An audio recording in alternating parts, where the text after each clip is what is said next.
15% de ce qu'ils perçoivent, c'est la revalorisation demandée par le syndicat des transporteurs dans le secteur brassicole, en menaçant d'entrer en grève au cas où leur exigence n'est pas respectée. Ces transporteurs font planer le spectre d'une augmentation du prix de la bière. Une situation que les Camerounais rencontrés ce jour dans la ville de Yaoundé pensent que si cela est effectif, elle pourra fragiliser l'économie des gens en mal.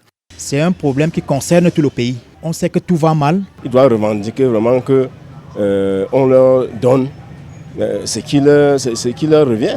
Les bars emploient beaucoup de Camerounais qui ont des salaires.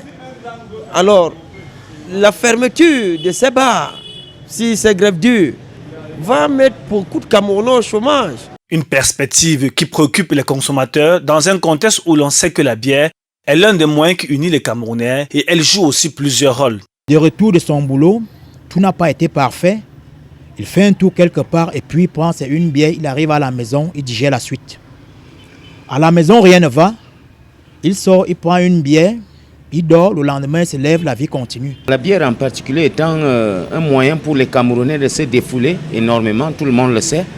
Ça permet d'oublier le stress, les problèmes et tout.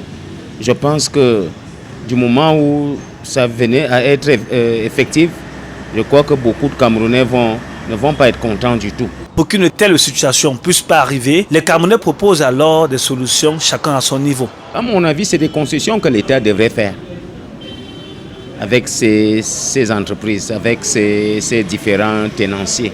L'État devrait faire des concessions avec eux parce que je me dis qu'il est normal qu'à chaque problème, c'est l'État qui commande tout le monde, c'est l'État qui gère tout le monde. De ma part, j'appelle comme ça le gouvernement de prendre des dispositions nécessaires.